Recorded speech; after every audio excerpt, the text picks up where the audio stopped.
Well, hello again, and welcome to the Goddess Breath podcast. As always, thank you for being here. I'm Dr. Mari Castle. Today, I want to talk about the balance of the sacred masculine and feminine within, and that sense of wholeness that I often speak about. Before we do that, let's just think about our breathing for a second. Taking those nice conscious inhales and exhales and allowing that inhale through the nose to kind of feel your body expand into your belly. Hold that for a few seconds. Feel that fullness. And now exhale gently through your mouth. Feel your body soften. Let's do that again. Imagine inhale is drawing up from the earth, rooted, strong. And the exhale, flowing down, soft, clear, open.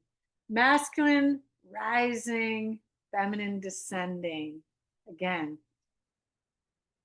lifting up from the earth like a tree, branching, holding, and then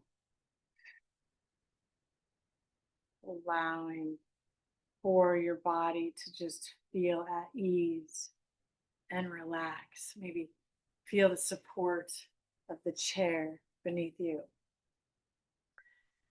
And give yourself a little tap on the heart for being here, tuning in with your breath, and wanting to learn more about how to feel whole, learning more about what it means to have this balance of masculine and feminine energy within. That's the energy that we're inviting today. So, this is about, you know, integration, really. It's about bringing these opposites together and integrating them. And then feeling that you are fully integrated as a human being. It's a little, I know maybe this terminology isn't what you're familiar with, and it's hard to understand it. And I understand that. I get that. And I try to make it simple for you to get it.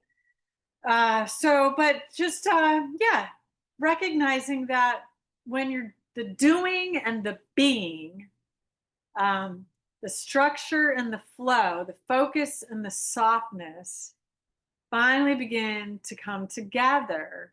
This is called, and Carl Jung, the famous Swiss psychologist that I talk about, that I'll be explaining more about, is it's called the Hieros Gamos. It's the sacred inner marriage. And it's not between two people, it's in you, the sacred inner marriage, bringing the opposites together so that you feel fully integrated. And it's a union of the opposites. It's an alchemical transformation. An alchemical transformation. I know those are big words, but just thinking of it as the energies balancing and fusing them into how you can experience your everyday feeling whole. So we see this in the Sacred Marriage Rite of Inanna and Dumuzi. If you followed my series previously, that is referring to my book Unveiling the Modern Goddess through Symbolism, Chakras, and Myth, that I talked about the ancient sacred marriage rite of Inanna and Dumuzi. And this was representative from the Sumerian perspective, the Sumerian culture, the people, that it was the feminine was like the divine, integrating with the masculine, or maybe I should have it like a different way, where this is the masculine, but it's that sense of coming together, right? And it's not about a sexual ritual, it's about an energetic, spiritual, cosmic reconnection. And it was a sacred ritual. They brought this in to their culture, so because they understood the importance of the masculine and feminine balance within and without, and their land, the earth, the connection to the cosmos. It was all very intentional. And that, uh that the idea was the feminine was meeting from, or descending from the heavens, and the masculine was rising from the earth. So they met then in the sacred temple and had the intentional union to bring fertility, to bring prosperity, to bring growth to that civilization that was just formulating. And they had these rituals, were made very intentional. They did them around the nature season cycles. So there's a lot to it. But we can think of it as, like I said, it's not what it, it was a man and a woman. So that was the interaction, the intercourse, but the intention was beyond that. And if you think of yogis, or gurus, or somebody who's very spiritual, who isn't in a marriage partner relationship, they speak of activating the kundalini energy. This is this energy within us, the energetic impulses, and that through meditation that they can create this union and can happen. I remember reading the one yogi describing that alchemical transformation coming up through the energies, through the whole body, into the brow or third eye chakra, into the crown. And it's almost like the nectar just kind of dripping around the head, like this sense of just bliss, basically, euphoria. So the yogis talk about doing that through their meditation. I've experienced similar ways of that happening to me, and through the breath work, particularly, it was through the breath work and that heightening. So I've experienced the kundalini energy.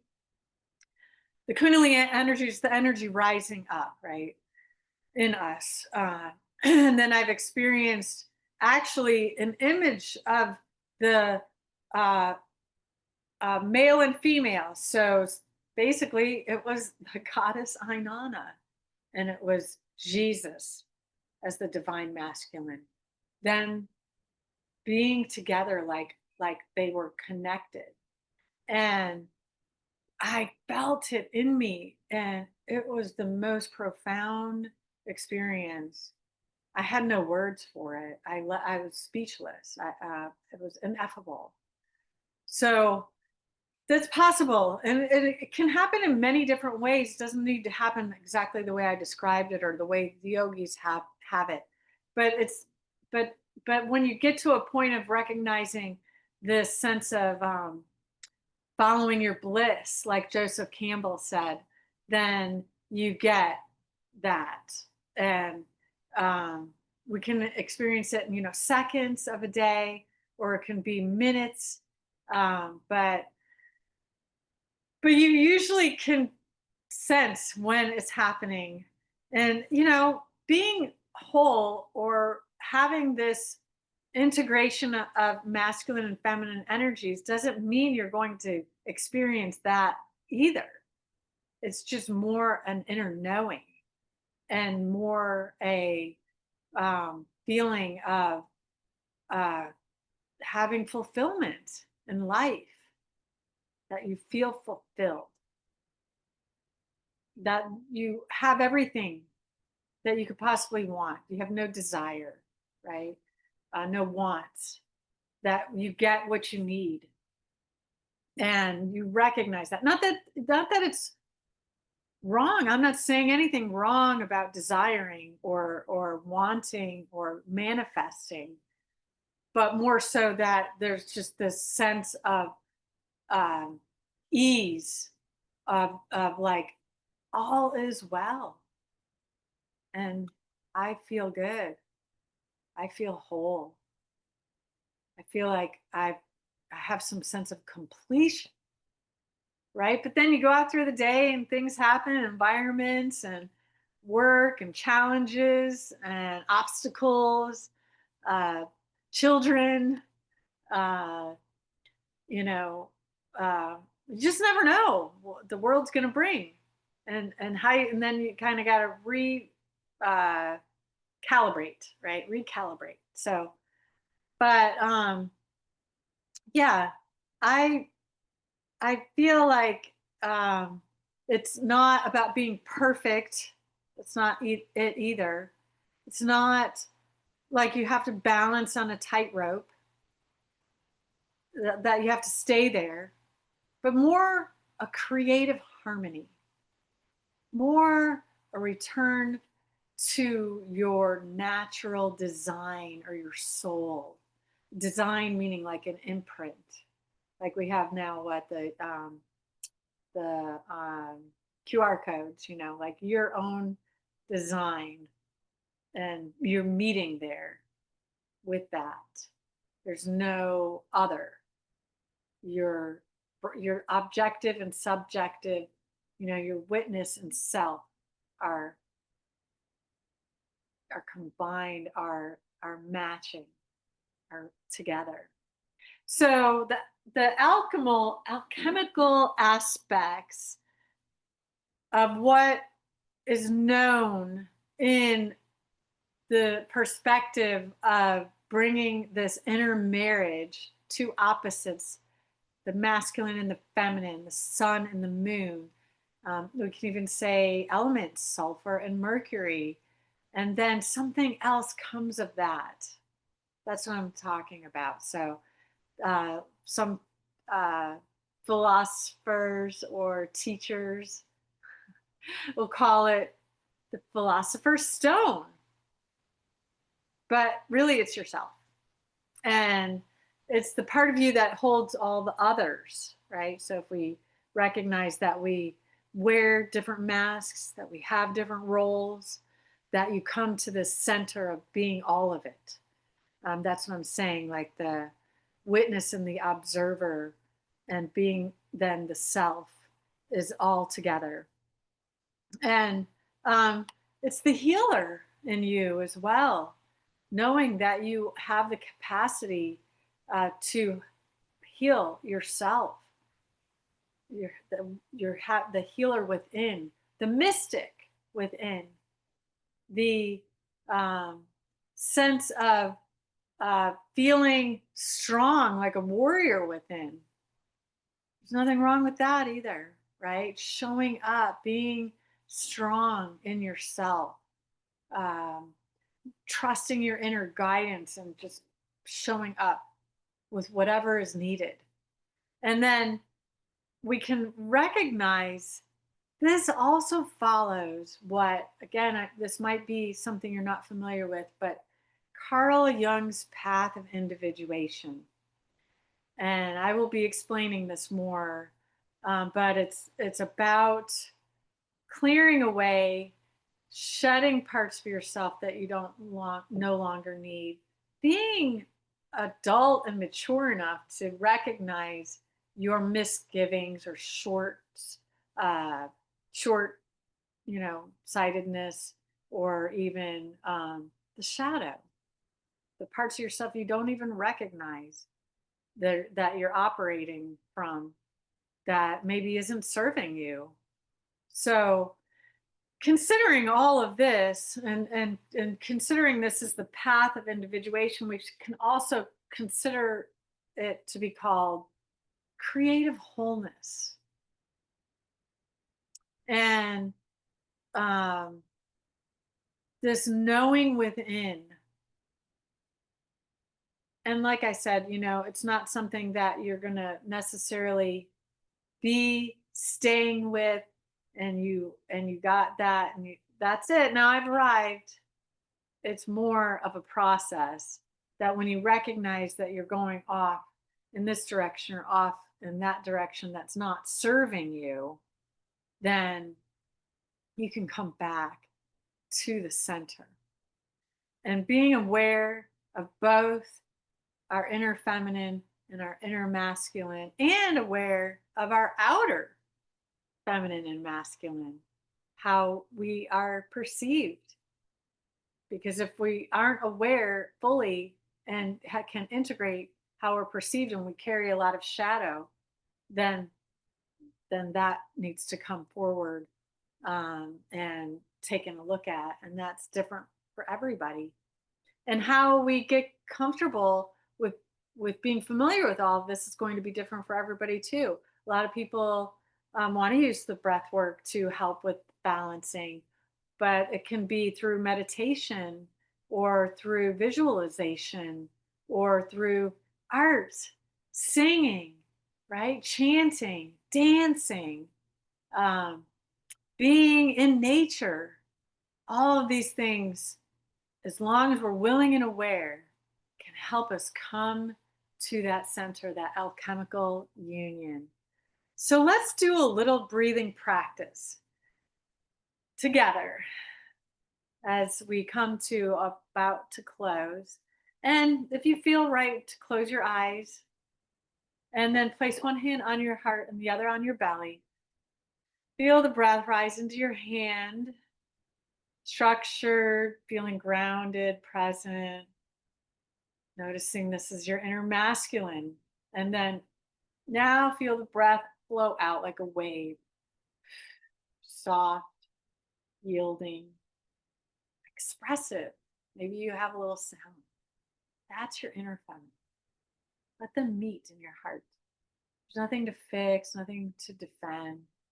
Just being there where you're at, holding that together where you're at. Again, inhaling, feeling that expansion, feeling that activation. Exhaling, yielding, softening, allowing for whatever expression or whatever thoughts and emotions come. Yeah, so I hope that you enjoyed that. I hope that you got something out of that. And just keeping in mind that you don't need to be more feminine than more masculine. We can pay attention. You don't need to be more spiritual or more practical, right? Practicality is important, so is spirituality. Just focus on being more you. That's the idea every step of the way, because you in wholeness is sacred. You in wholeness is sacred. And I hope that you feel that. That's what I want you to feel. So when you've reclaimed all your parts, you can live, you can love, you can dance, you can create, you can feel just like freedom, uh, radiant, or just inspired and energized. All those things together. Doesn't that sound beautiful? I want that for you. Yeah, so thank you for breathing with me. Thank you for walking with me through these episodes and remembering the breath, kind of tapping into your soul's journey. Um, and I'm hoping that next episode, I'm going to have a guest that I'm really excited about, that we're going to be talking on this topic. So fingers crossed. I just want to say that because sometimes schedules change.